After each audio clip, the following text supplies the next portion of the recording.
The Montreal Canadiens have acquired Patrik Laine, but is he enough to get this team to the playoffs this year? How about Linus Ullmark with the Ottawa Senators? Will he help their playoff push? And what's the fallout from the Nashville Predators trade of a top goalie prospect? We've got all that and a lot more on today's Locked On NHL podcast.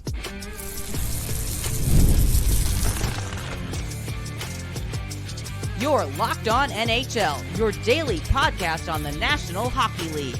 Part of the Locked On Podcast Network, your team every day. Gil Martin here, and welcome everybody to the Monday edition of the Locked On NHL podcast, part of the Locked On Podcast Network, your team every day. I want to thank everyone who makes Locked On NHL your first listen every day. Don't forget to subscribe on YouTube or wherever you get your podcasts so you never miss an episode. Today's episode is brought to you by FanDuel. Now through September 22nd, all FanDuel customers can bet $5 and get a 3-week free trial of NFL Sunday Ticket from YouTube and YouTube TV. Just visit FanDuel.com/LockedOn to get started. It is my pleasure to welcome back to the show the co-host of Locked On Montreal Canadiens, Laura Saba. And Laura, not a dull moment around the Habs these days. Patrik Laine, the big story. Let's start with this. What was the reaction in Montreal by the team with this acquisition? So it was a little bit of a surprise in that we had heard in the media that there wasn't really any interest from Montreal in Laine, but there was enough talk where you felt that where there's smoke, there's fire. It was a pretty big deal in that the Canadiens had been working on this for a few days, but nobody had reported anything, and few of us had any idea until Elliot Friedman was like, "Oh, you know what? There's traction on this deal." And I was like, "Is it traction enough for me to change my weekend plans, or sorry, my evening plans, or is it traction where we're going to be talking about this for 2 weeks and nothing's going to materialize, right?" But it turns out that the Canadiens had been working the phones. They've been doing a lot of research. There had been a lot of back and forth with Columbus. Columbus had given them unprecedented access to his medical records and other people to talk to. So when it did happen, every August, Kent Hughes does a big thing, whether it's making a trade or being the third team in a trade and really benefiting Montreal. In this case, he said himself that this was a reward. The guys had worked so hard last year. This, acquiring a player of this caliber was a reward for the team. So the reward is Patrik Laine. Where does he fit in to the Montreal lineup? Who are his potential line mates? So, everybody has him penciled into the second line simply because that first line of Cole Caulfield, Nick Suzuki, Yaroslav Askarov is working so well. It does feel like somebody like a Kirby Dach can bring out the best in him. He talks about being a playmaker, but I think, the biggest aspect of his game is finishing. It is scoring goals. Kirby Dach is the kind of person who can create space on the ice for you. And so it does seem natural that he would benefit from that. And then Alex Newhook just seems to be the guy that's there. It does seem that, I always feel so hard on Alex Newhook, but it's just there's these other names a lot of the times have a lot more pizzazz attached to them. And poor Alex Newhook has worked really, really hard. He's a good player. It's just that I always, I get so excited about the Yaroslav Askarov and the Kirby Dachs of the team. But that seems to be kind of initially where he'll go. There's a lot of possibility, a very strong possibility he does end up on that first line, right? The Canadiens want a lot of offense. They don't just want one line. They want to roll lines. So I think he slots, obviously he's going to be in the top 6. Whether he's top 3 or top 6 remains to be seen, but I don't see him not playing on that second line to start. How about the power play? He's got to find a place on either the first or second unit, I would think. Absolutely. And there's this very, very, I think for me, another exciting thing about this is that Kirby Dach coming back and him being here gives the Canadiens 2 legitimate power play waves. 2 legitimate, right? And before it was their first wave would be on for almost 2 minutes, and then like somebody would come in the cleanup seconds of the power play. So this really gives them a lot of depth, and this really gives them a 1-2 punch where really they didn't have. Who do you think on the Canadiens roster benefits most from this trade, and who do you think will be, losing some ice time as a result of this deal? I think this definitely leaves Josh Anderson out in the cold. Really, his only saving grace on this team right now is the fact that it's a contract nobody wants to trade for, right? So the Canadiens have no choice but to try to make something work with him. Although my co-host did float the possibility of sending him down to Laval in an episode earlier this week. But I think really a person who you would think doesn't benefit, like you would think that this kind of hurts them, is Joshua Roy because of his emergence last season. But one of our listeners pointed out, and the more I think about it, the more I find that this is very astute, is that he no longer has that pressure to actually be a legitimate second line guy, right? He can just hang out on the third line and prove himself, and then he gets slotted into wherever becomes an opportunity for him. He gets to prove that he's a legitimate NHLer without the expectation of all of the hype of the past 3 years following him around the ice, because now everybody's going to be focused on Patrik Laine. Laine, as we know, has had some issues off the ice. What, if anything, do you think the Canadiens are going to do to support him? And are there any players who you think will be particularly supportive of him emotionally? I think the big thing with Patrik Laine is that Kent Hughes was very, very specific in his press conference after the trade. And Laine also alluded to that as well when he was available afterwards for the media, is that he wanted to play in a big market like Montreal, right? He wanted that, like he kept talking about Canadian hockey fans. He wanted a big market team. He seems to feel that he can play his best under that kind of spotlight.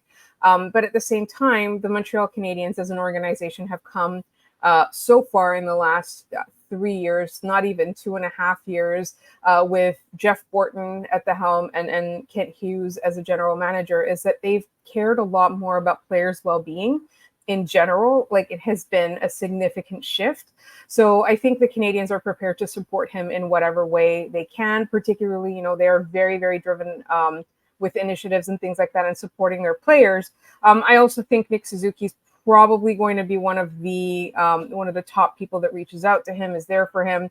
I feel like he would feel a bit of a kinship with David Savard because of the Columbus connection, and Savard just seems like that guy. He seems like the dad, right? Like, he seems like that guy who would, and Mike Matheson too. I think Mike Matheson has very underrated leadership qualities, and he does seem kind of like the adult in the room, partly because he is one of the adults in the room. There's a bunch of kids there, and there's very, very few guys that are over, 25. But I think those will really be the players that kind of reach out to him. And the flip side of that is that I think he can be beneficial to players like Josh Anderson, who's been really down on himself and hard on himself, and his game has really, really suffered in the last year or so. And Patrik Laine might have some experience to lend with that. And by all accounts, he's always the one cracking jokes in the locker room. Even his press conference was hilarious. There's a lot of like little, sarcastic little quips and stuff like that. Like, I feel like he's going to be a guy that they're going to really like being around and having around. And I feel like he's going to return that in kind. How about Jordan Harris? He goes back the other way. What does this trade do for him? I think it is a true opportunity for him. Because on the Montreal Canadiens, there's a massive logjam at defense. There has been, there were 3 players exactly like that, right? Jaden Struble, Kovacevic, and Jordan Harris. Now, 2 of them are gone, which does pave way for other people. But I think on the Canadiens, Jordan Harris was never going to have the chance to be anything more than a third pairing defenseman, right? But I think that he has a really, really strong potential to be your top 4D, right? Like your number 4D. So playing on the second line with somebody a little bit more offensive and risky, et cetera, et cetera. Jordan Harris could reach his potential of being a second pair defenseman. I really wish that for him. I hope that for him. And I think Columbus will give him that opportunity because he's a steadying hand. He's the kind of player that does everything right on the ice, but he's not remarkable in any way. And you really need that if you're going to be a good defense, right? So if they put him on a second line, I'm never going to say he's going to be your top 2, right? Like he's not that. But if they put him in that top 4 spot, on that second pairing, it does give them the ability to have a defensive presence, like somebody who's really, really sound defensively, really good at getting the puck out of the zone, or keeping the puck out of your own zone. And that frees somebody else up. He's good at the transition. So that allows some freedom for somebody more creative and more offensive to play alongside him on that second pair. How does this trade change expectations for the Canadiens this year? I think, with Kent Hughes saying this is a reward for the guys, right? I think this means that he wants to give them a shot at making the playoffs. I think that's what he wants for them. So it really does. And you're seeing it everywhere in all the media. All the analysis of this trade is, with Patrik Laine, they're a playoff team. Well, you know what?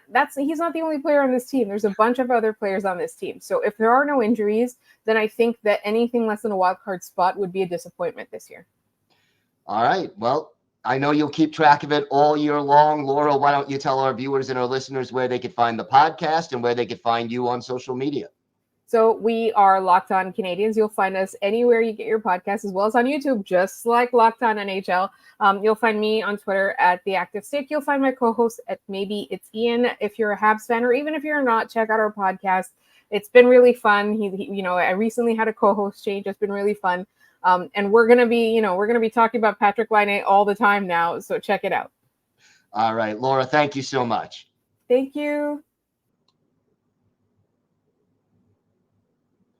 Today's episode is brought to you by your friends at FanDuel. You've heard a lot about FanDuel, America's #1 sportsbook. Well, we have something a little different for you. Now through September 22nd, all FanDuel customers can bet $5 and get a 3-week free trial of NFL Sunday Ticket from YouTube and YouTube TV.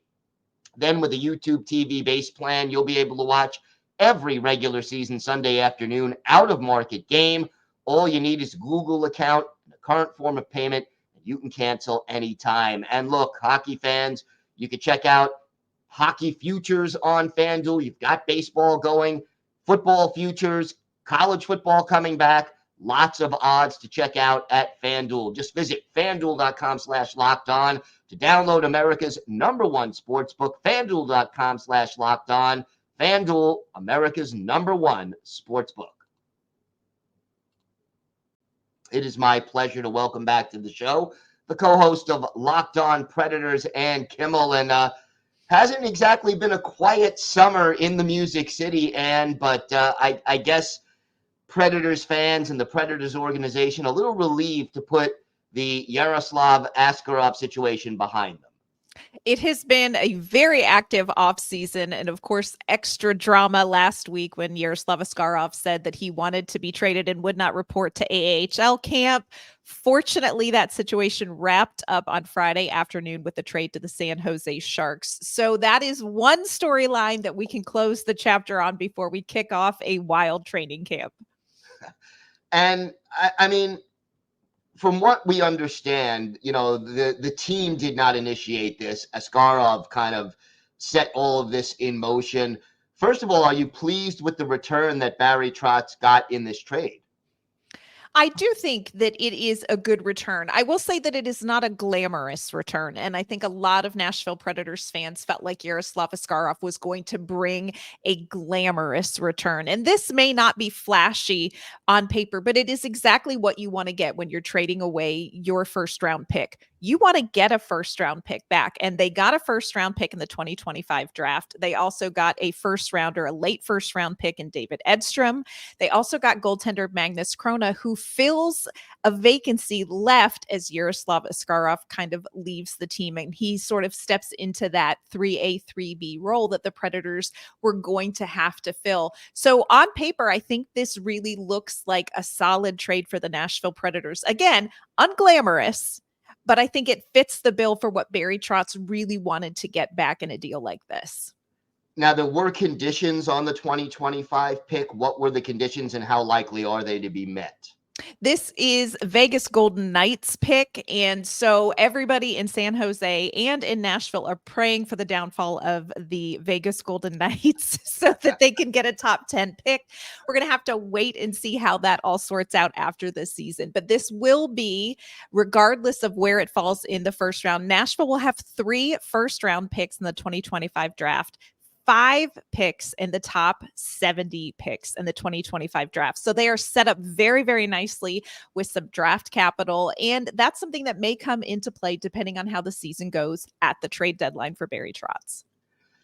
You mentioned Barry Trotz. It's now been a little more than a year since he took over as the GM. Assess his strengths and weaknesses after 1 year as a general manager, because he's been a coach a long time, but he's new to this particular position. It's been really interesting to watch him transition from a longtime head coach to a general manager because it is a very different perspective.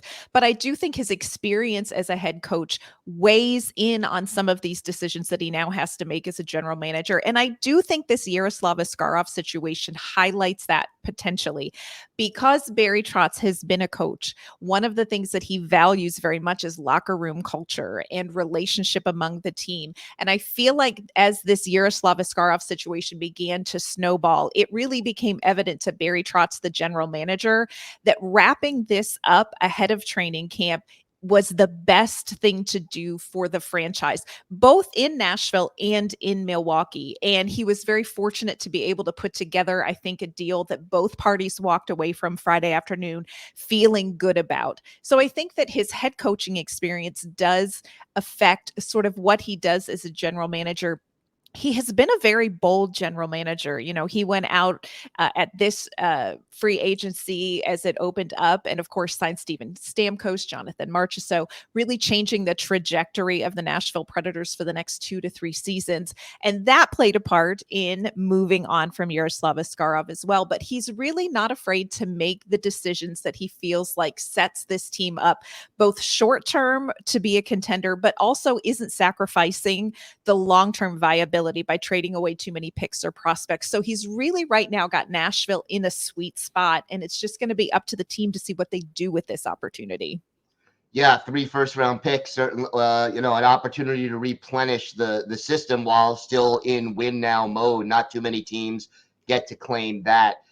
How comfortable is the organization with the backup goalie situation? Scott Wedgwood going to be the guy?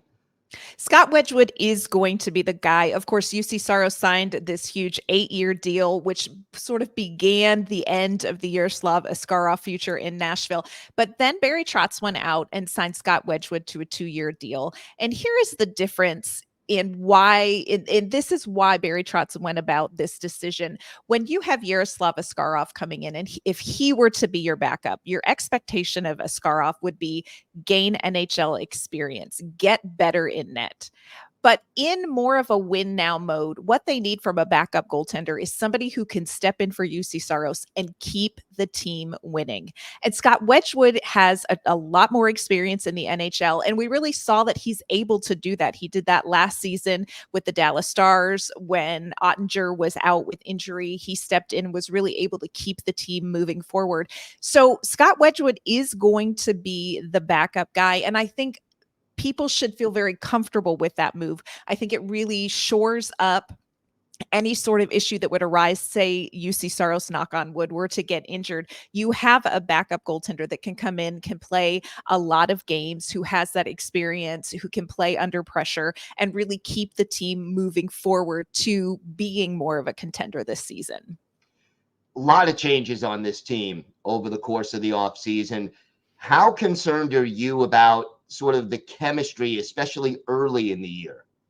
I think you have to be realistic about it. It is so exciting to look on paper at the Nashville Predators roster, but you have to remember players like Steven Stamkos has played his entire career with one franchise. And not only is he now playing for a different team, he's now moving to a different state, to a different city. And all of those off-ice changes matter too. Now, he is the consummate professional. And so I do think that the Predators are going to be very glad to have him on the team. The same thing for Jonathan Marchessault. I think you've got two players coming in who feel like they have something to prove, and that's a great, kind of attitude to harness. But I do think Predators fans need to be patient because it is going to take time to build some of that chemistry. Last season, we saw almost instant chemistry with Ryan O'Reilly, Gustav Nyquist, and Philip Forsberg, and they became one of the most effective lines in the league. That's the exception. I don't know that that's the rule when it comes to bringing in new players. So we're going to have to be patient at the start of the season. And it's not an easy schedule coming in October for the Predators. So I think we need to kind of expect some ups and downs as the team sort of gets used to each other, as the new players adjust to Andrew Burnett's system. And then I really think this is a team that has potential to make a deeper postseason run. Should be exciting. What any other concerns heading into training camp right now? I think the biggest concern really was alleviated by wrapping up the Yaroslav Askarov situation. That was a situation that was going to overshadow everything that Barry Trotz is working for, everything that Andrew Burnett is doing, because even though you've added Steven Stamkos and Jonathan Marchessault and Brady Shea, and this is a really exciting time for the Predators, what Yaroslav Askarov did and the way he went about it really was going to be the big story.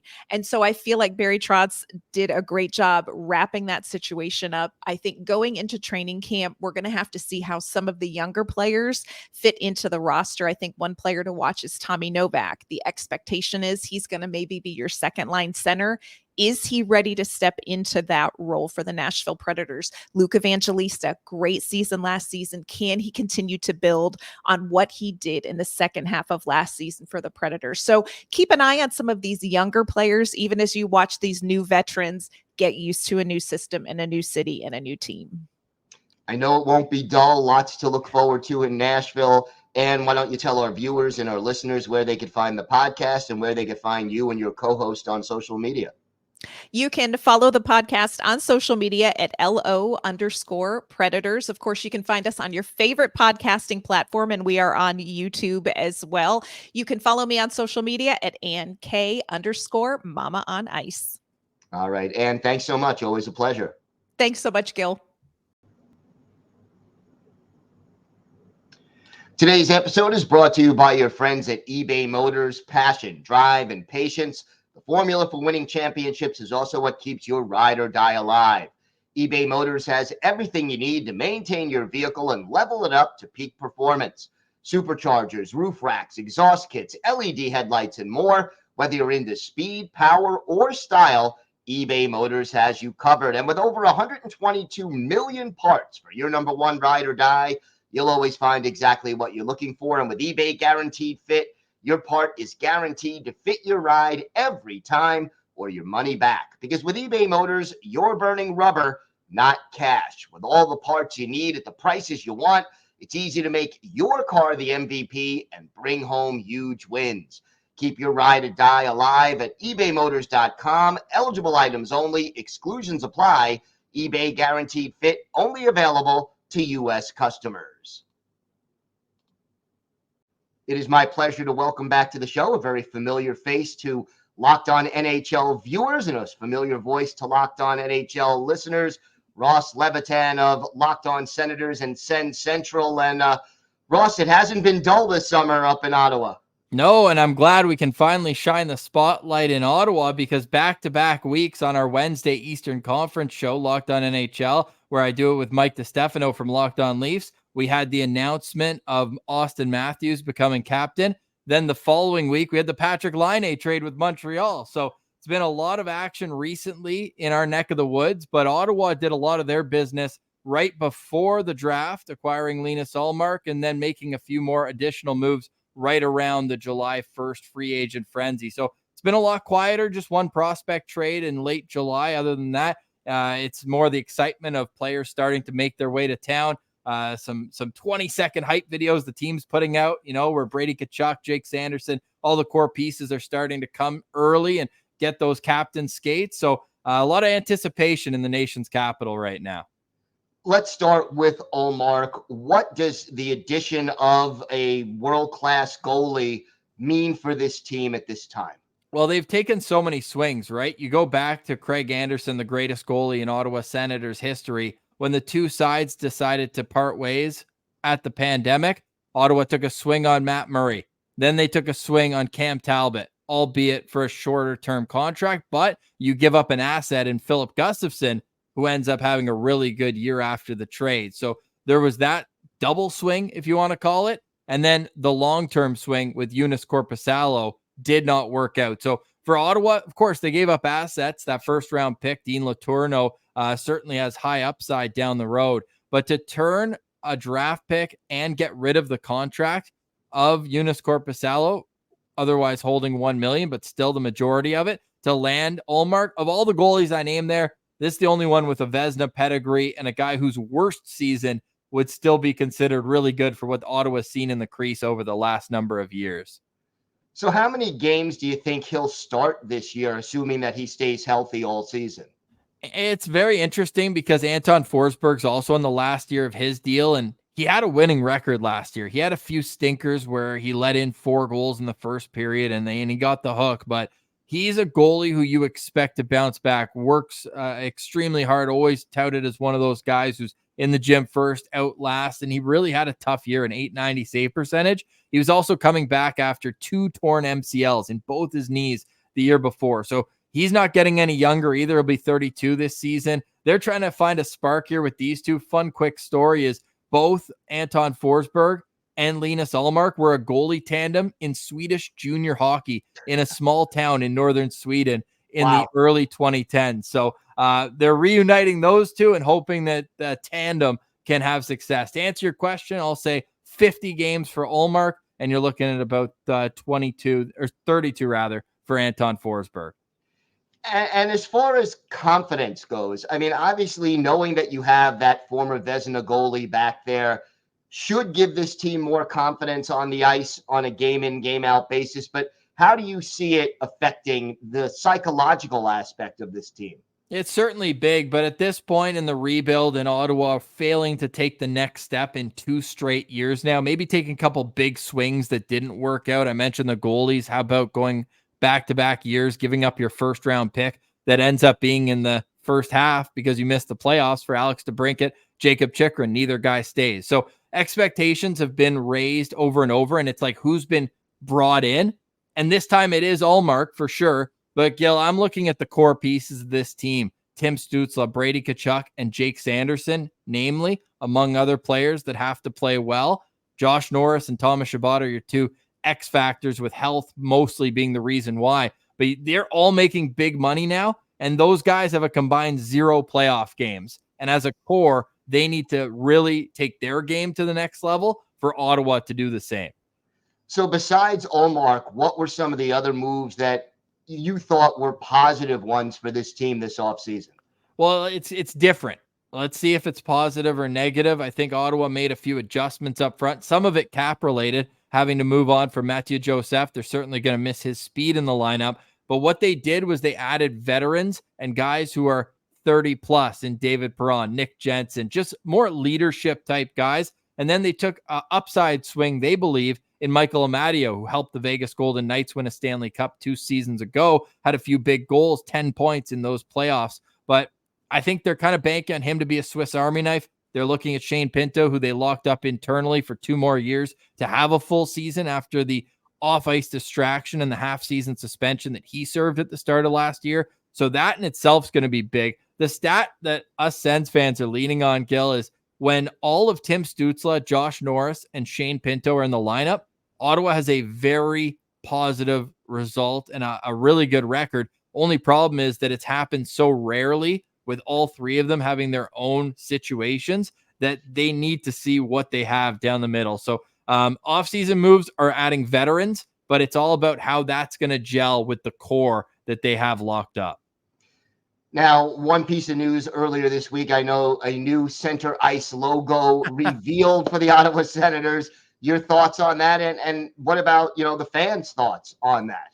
Well, it certainly sparked online debate. I think that being late August is a big reason for that. We're only 2 weeks away from the prospect tournaments, which means that hockey season is around the corner. But for now, we'll dive into these sorts of things. They basically enlarged the logo so the back half of it isn't really on. It's different. We saw Vancouver do the same. It's enlarged. It's in your face, and I'm all good with it. I don't necessarily have strong opinions on it, but I think that it's different, and different is good when you're a team like Ottawa that has failed to take the next step in a couple of years. Like, you know what? Like, there's certain guys who want to, keep the goal song, which it's been forever. I'm kind of on board with that. But otherwise, the intro music, just change the voodoo, because in the nation's capital, fans are getting pretty hungry for a successful season. So hungry for a successful season on paper, as of right now, are the Ottawa Senators a playoff team? I'd say a big question mark, right? It's so hard. And I'll say, if, I have to make a decision, I'll say no, just out. But I want to have the confidence of saying that they're in. I like the pieces. I just have been burned twice in a row saying that they're going to do it, and they haven't. So it's almost like fool me once, shame on me. Fool me twice, shame on you. I think I flipped that the other way. Third time, let's just be cautiously optimistic. And I just think that if you're an Ottawa Senators fan, you've seen November be the downfall, time in, time out, which is so disheartening because you're out of the race before U.S. Thanksgiving. It's like, what's the point? Bring me to the draft. Can we fast forward? So I think Ottawa as a team has to look at this season in different compartments where they have to treat, we on Locked On Sens are going to say the first 4 series are going to be 7 games. So you've got that to take you into the middle, late November. And then they'll have another push before the Christmas break when they're going to embark on the longest road trip in franchise history. There is the Christmas break in between, but the World Juniors are in Ottawa this winter. So they have to leave the building for that. So how are they going to deal with that extended road trip? And then we'll look at the rest of the season from there. So I can't look ahead to the playoffs, Gil. I know that's a bit of a roundabout answer, but I've just been hurt before. Okay. I'll just say that there's a lot of internal confidence with what we're hearing from the players who need to be the guys to take the next step. The onus is on them. They know that. They know what they need to do. There's a new coaching staff. The ownership's been here a year. The new management's been here since November. There's no more excuses. It's just a matter of going out and being able to play consistent hockey to get wins. All right. Well, we'll see if they can do that. And I know you'll have it covered every step of the way.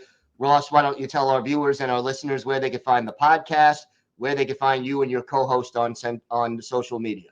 At Sens Central on Twitter. Weigh in on the great debate, the center ice logo. Locked On Senators 5 days a week. Just type it in YouTube, wherever you get your podcast. Really excited for another great year of Locked On NHL as well. Obviously, Eastern Conference every Wednesday. Mike DiStefano and I break down all the biggest stories. And it's almost hockey season, guy. It's been a long summer. Ottawa hasn't played a game since April, and I'm starving for hockey. So thanks for asking me to do this, and we'll chat again down the road. All right, Ross. Thanks so much. Thank you for making Locked On NHL your first listen of the day. For your second listen, check out Locked On NHL Prospects. Learn more about the top players in juniors, in colleges, and in Europe who are outside of the NHL. Learn about tomorrow's NHL stars today. They're here all year long to bring you up to date on the latest news and notes. It's available on YouTube or wherever you get your podcast. It's part of the Locked On Podcast Network, your team every day. I want to thank my guests, Ann Kimmel of Locked On Predators, Laura Saba of Locked On Canadiens, and, of course, Ross Levitan of Locked On Ottawa Senators for joining me today. I'm Gil Martin. I host the Monday edition of Locked On NHL, and I co-host the Friday edition along with Rachel Donner. Don't forget, at Locked On NHL, we're here every day, Monday through Friday, all year long, bringing you the biggest stories from around the National Hockey League. So until tomorrow, have a great day, everybody. Stay safe, and thanks for watching and listening to the Locked On NHL podcast.